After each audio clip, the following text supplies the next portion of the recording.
G'day guys, Steve Morgan here from ABT and Fishing Monthly magazines, and there is no rest for the wicked. I've caught up with Australia's favourite FLW Bass Pro, Carl Jocumsen. He's back home in Texas at the moment, and Carl, you had a fairly solid road trip just then. Yeah, just about 100 and I think it was 137 days on the road, something like that. It's a little short round trip. Yeah, a little weekend away, and spent all of that, I assume, in your in the Lance camper. That's the most publicised Lance camper in the world, it looks like. Yeah, definitely. That's wouldn't be able to do it without it for sure.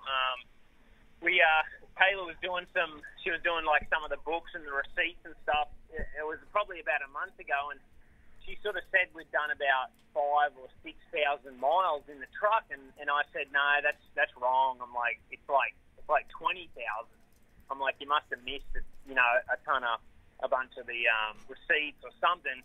And then we looked into it, and because we'd been in the camper and we stayed on the road, we literally left Dallas on the 4th of January, and we went to Florida, and then we kind of just went back and forward through all the lakes that were reasonably close, just up to Georgia, and we'd pre-practice and then come back down to Florida, and we never made those big, long trips all the way back to Dallas and all the way back, and it just really, money-wise, that is just crazy, because that's, probably 15,000 miles in fuel, whatever that is, and then just the wear and tear on the body. Like, we just feel better. We're not hadn't been totally burnt out from the drives and stuff. Like when we'd have a 10 or 15 hour drive, we weren't totally, just didn't want it to happen. We were just like, ready to go, because we kind of just hadn't put so much time driving back and forward. With more stayed on the water than anything. And,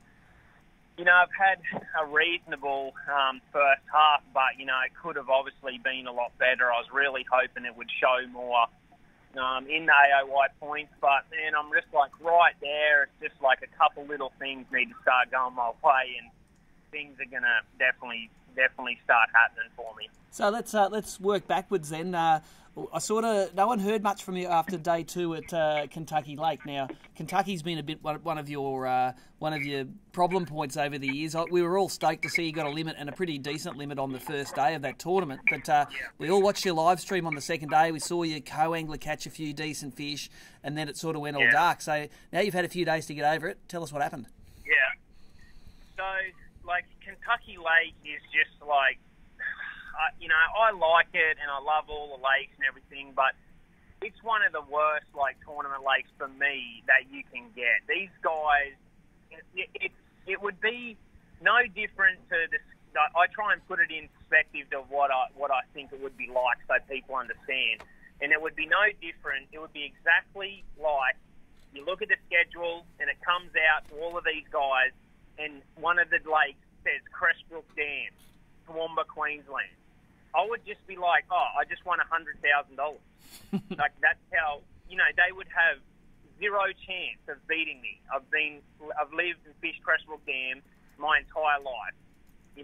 Just years and years and years and years. It's impossible for them to do it, and then they would have to pull $7,000 out of their account and say, I'm going to try and beat Carl at Crestbrook Dam, and I've never been there in my whole life, and it's a totally different lake, anything.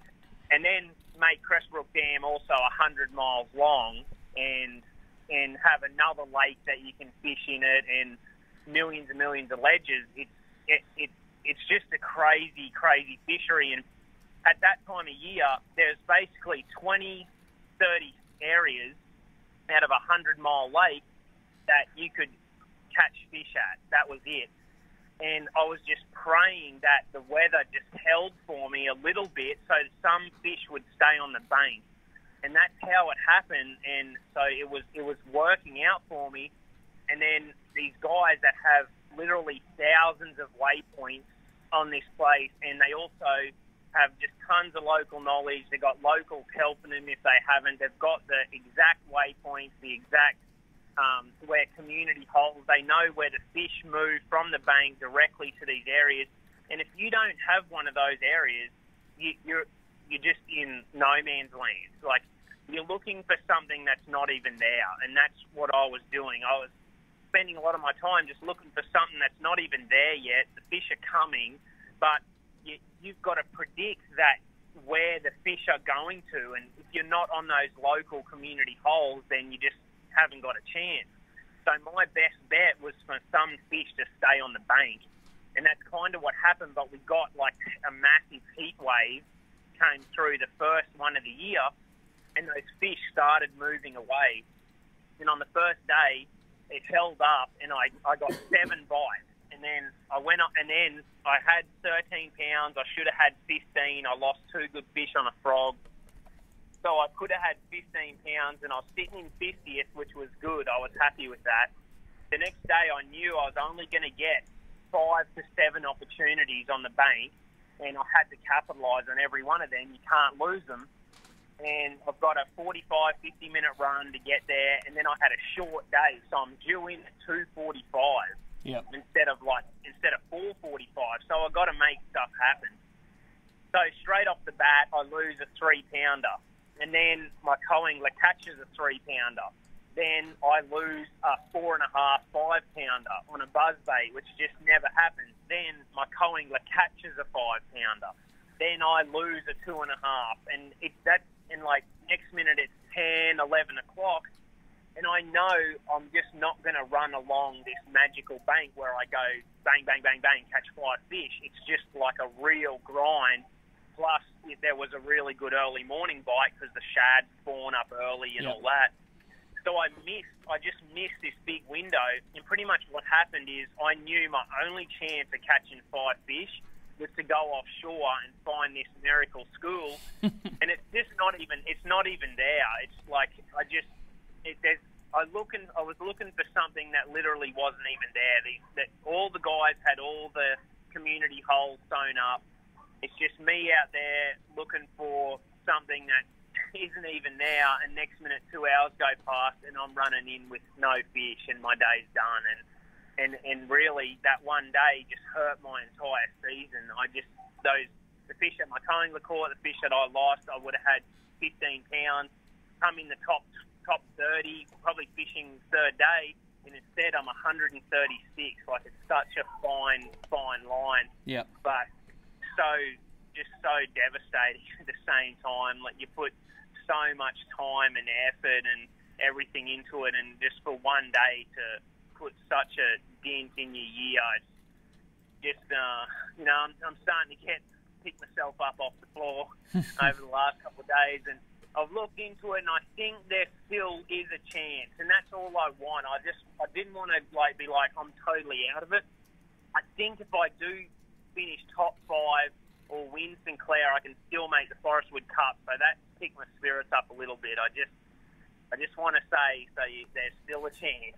Yeah, and look, I always think in those smallmouth tournaments, they're always at the end of the season. You're always pushing to make something happen. It's like I'm really looking forward to the day where all the stars line up and you do get to knock their lights out, because you've had some near misses and you've had some big misses in the past, and I think you're sort of due to get something going on the smallmouth. Yeah, definitely, and that's like it's definitely back to a more level playing field. FLW have never been to Sinclair on the tour, so a lot of these guys haven't been there. I've been there 2 to 3 times a year for the last 8 years. I've competed in 4 or 5 opens. I've fished an Elite Series event there. I've had some top 20s. I've had some really huge opportunities. I've put a lot of time and effort into it, and it's one of those, it's back to a level playing field. Kentucky Lake is just, it's so hard to explain, but, Jason Lambert won with 101 pounds. He beat the next guy by over 28 pounds. Yeah. Like, in second, I didn't know how to catch a single fish that was in one of his day's bags. Yeah. Like, he's on a spot making a specific cast at a specific angle that if you're not doing that on that angle, you can't even get one of them to bite. It's such a crazy deal, and it's awesome that he has figured that out and he's put the time in and lived there and everything. But I'm telling you, I don't know if they'll go and get $7,000 out of their account and put it up against me at Crestbrook Dam in Queensland. Like, that's just, that would never happen. Yeah. And that's what I'm doing every single day, every single week. That's what I'm doing against these guys, because there's 20 guys that know, 30 guys that know a lake that we go to, and that like that. That's just a guarantee. When they see the skid on the schedule, it's a guaranteed paycheck for them. They're just like, oh, yep, I'm getting paid at that one, because they just know it so well. And I'm looking forward to a schedule one day where it really mixes it all up. And you see Lanier, you know, they go at a different time of year, haven't been there for a lot of years, and then they go at a real crazy time of year where it's cold, and I do well. They go to Cumberland, where no one really knows much about it still, and it's not, you know, it's a bit off the wall, and you get to just go fishing and really try and figure it out. And then I do well, and then you go to Okeechobee in the spawn. You know, you're versing guys that have done it their whole life. Their granddad, their father taught them, and their father's father taught them on that lake. Yep. They know every which way that those fish are going to go, and it's just so hard to compete when you're versing against them. But you still got to catch them. But I just don't like those lakes where it's so specific. You can't just go fishing and figure something out. You have to have waypoints, otherwise, you're just sort of not in the game. So let's rewind a bit. Let's go back. I know we were all watching the coverage of the FLW event there. What was the go with old mate leading the tournament, didn't want to share a spot and went home, left $100,000 potentially in the water and went home? Tell us what the behind-the-scenes story of that was. So Randy Haynes and Jason Lambert are basically known as the ledge freaks. Randy Haynes kind of was one of the originals that really put ledge fishing on the map. And he like, as soon as the schedule came out, Kentucky Lake at that time of year, like, you know, this is last year.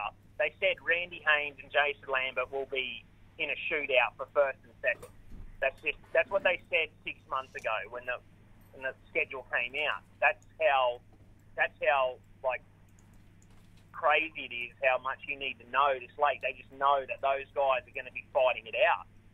So day one, Randy Haynes catches them off this one spot, and he leaves, and later in the day, Jason Lambert comes in there, no one else there, and he catches his weight. So they're first and second off one spot, 26 pound and 24 pound.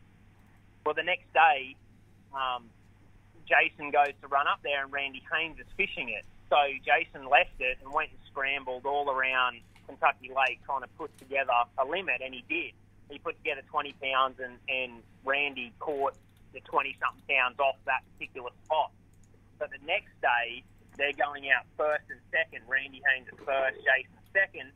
Well, they raced to that spot, and it was kind of fair game. The only thing you could say was Randy was in the lead, but Jason was right behind him. Yeah. So they both basically pulled up on this spot at the same time, and the cast angle and precise cast needed, they were basically bumping boats. And Jason sort of said to Randy, let's just share it and we'll catch what we can catch off here. And Randy Haynes is super old school. He's been around for a lot of years, and he pretty much just said he didn't need that, and he pulled his trolling motor up and put the boat on the trailer, and he went to his regular job and went back to his regular job. And is that because he was leading the tournament though? Did he say if you're leading, you need the respect? Is that what it was about? It was more about those two are friends, and there was no bad words said to each other. It was just like more. He was trying to say that like that fishing is different now, and yeah, Jason should have respected him because he was first, but Jason's also second. Caught his fish there. There's a lot to it, and I can see both sides of the story, but it's definitely not. It's nowhere near. I don't think either one of them did anything wrong. You know, it was an unfortunate situation that the way it went. But it is also a competition. It just sucks that Randy pulled out and basically gave it to Jason. And it would have been cool to see, you know, a shootout between them two over the next couple of days. But he left it, and it left it wide open for Jason to just blow it away. Yeah, if it was Carl Jocumsen there, you'd be hanging around getting the good paycheck, wouldn't you? yeah, I'd be bumping boats. I'm happy to bump boats now. It's just the way the sport has gotten, and it's also the ledge fishing. That's just how it is. A lot of guys will just pull up and get in close, and it's just how it kind of is. You know, there's different situations to where that wouldn't have been good, but on the Tennessee River, that's just how it rolls. You have certain spots that you've found, and you've got to get in there. Otherwise, you literally will catch nothing like that. I honestly think Randy, that's the only school he had, and he thought if he can't have that to himself, he's not going to win. So he pulled the plug on it. Yeah, fair call. Now I've got a question for you. This is what I thought when I read that story. Don't lie to me here. Did you think Boyd Duckett? Yeah, not that bad. Okay. It No worries. definitely was not that bad. All right, sorry I had to ask that. That's what popped into my mind. That was all. Now, I've got a talking about some of your sponsors this year. I was reading a JB Hi-Fi catalogue here in Australia the other day, and they had some Scotia products in there, some of the mobile phone accessories, bits and pieces, and I thought, that's Carl's sponsor for the year. It's looks like they're not just an American supplier anymore. Looks like they're in Australia. So give us an update on how it's going with them. That's awesome. No, Scotia's been an awesome sponsor this year for us. We use their products every day. They've just, their motto is accessories for life, and they've literally got they've got what you want for this day and age for the phone, music, truck, boat, car, camper, you name it. They've kind of got something for it, and it's all super high quality products, charge packs, charge cords. They've got the boom bottle speaker, Bluetooth waterproof speaker, and I just got they've got like a sort of like a boost pack that I keep in my boat. So if I ever get a flat battery, it's just in there. I can hook it up and crank my motor over straight away. We keep one of them in the truck and the boat because we're constantly getting people coming up. They've got a flat battery and we've got to try and pull the big truck up nose to nose and get a jumper cable. You can just walk the boost pack over there and jump them. So they've got just tons of really great stuff, and it's cool to see it filter over to Australia because I get to promote a lot of their gear here, and the Aussies are like, hey, where do you get this stuff? And sometimes they can't get it, but they said that the Australian distributors are now starting to bring it all in, so you're going to start to see a lot of their gear filter in to Australia. But just, keep an eye on my page, and I'm always updating the latest stuff. They're always sending me their newest gear. I've got it all over my boat. It helps me charge my GoPros, my phone, and probably the coolest thing they do is the Magic Mount system. And I've got like a little plate in the back of my phone, and Kayla does too. And then you have these little magnetic mounting systems all over the truck, in the camper, in the boat, at home, next to your computer. And no matter where you're at, you just stick your phone on it, and it'll stick to that magnetic mount, and it can even charge it without plugging the cord in. Yep. And that's one of the coolest things. So no matter where you are, you just always got somewhere to put your phone, and it'll charge it. So they've got tons of cool stuff, always bringing out new stuff. So just keep an eye on my page for all the latest stuff, and it's cool to see it filtering into Australia now. That's good, mate. And your other main sponsor, Hobie, I don't know if you've been following it because you were fishing at a tournament, but they just finished the latest Hobie Worlds over in Europe, and Steve Fields and the guys for Australia were pretty instrumental in getting all that together. It must be great to see one of your sponsors. That tournament just goes from strength to strength, and they were catching pike and perch over there, and a European won it this year. Like, the coverage was exceptional. I don't know if you got to see any of it, or you get to see some of it? Yeah, I do. I get to watch the Mevo Live stuff that they do because Steve's always posting up the Mevo Live. So I get to watch all of that and see, who won. And just I like to see Steve doing the interviews on the water, and the guys will sort of share what they've caught and what they're catching them on. And then just instead of it just being bass, it's cool to see them like in a totally new environment, trying to catch all these different types of species. It's something I really want to do one day. I've got my Hobie on the top, and they have a lot of qualifying rounds here in the US. So I'm hoping to fish one of them one day and qualify for the Hobie Worlds. I just think Hobie's been such an amazing supporter of mine for so many years. It'd be cool to be a part of something that's that big. And we're coming into summertime now, so Taylor's getting the sups out, and and we've been fishing out of the kayak everywhere we go. We get to see some really cool places. And the winner of the Hobie Grand Final last year, Richard Somerton, he's going to fly in and fish. Sort of the prize for that is to fish with me at a Bassmaster Open for a week. So I got Richard Somerton. He's just fished the World, and now he's going to fly in. I think it's the end of August, and we're going to spend a week on Lake Champlain. Awesome. Going to fish the third Bassmaster Open up there, and we're going to get to practice for a few days, and then go out on Champlain at probably one of the best times of the year. So he's going to have a pretty good time. Yeah, it's a good lake to go to. I've been to Champlain myself. It's got great smallmouth, great largemouth. He'll be able to experience all the different sorts of fisheries, and it is at the right time of year too. It's a great trip, and it's good to see the Hobie guys. Like, those guys can fish. You wait till you fish with Richard Somerton. He's a machine, mate. He's going to be the best guy to practice with, because he'll be smashing it. The hardest thing for Richard's going to be not to set the hooks on him.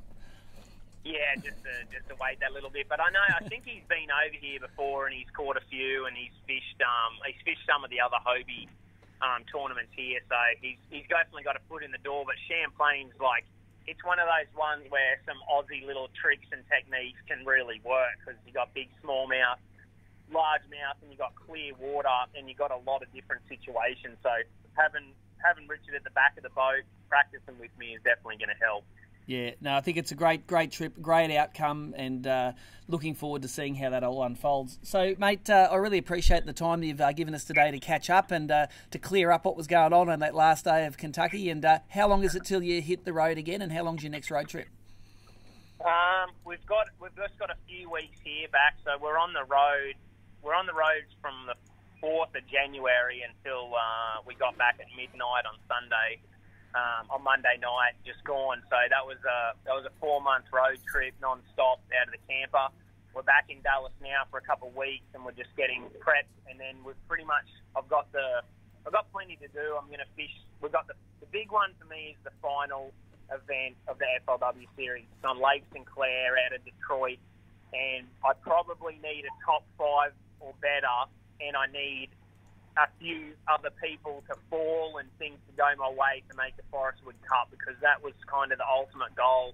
And I was right there, right where I need to be, until Kentucky threw a spanner in the works at me. So, but there's still a chance. So the main one is prepping for that. I might go up and try and pre-practice before the 2 weeks sort of cut off. And then once we're on the road, we've got 2 more Bassmaster Opens. We've got Champlain and Douglas Lake. And then if I make the championship and the Bassmaster Opens, we've got that.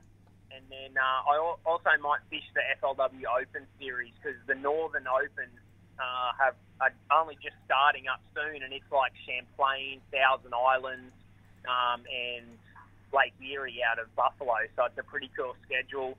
We've got the US Open towards the end of the year, so we've got a lot to do, and then we've got ICAST and the big tackle shows and stuff like that. So plenty on, but the big focus for me is have this couple of weeks to get all my gear back to square one, get all the smallmouth tackles locked and loaded, and then head up to Sinclair and hopefully have a really good finish from my last FLW Tour event.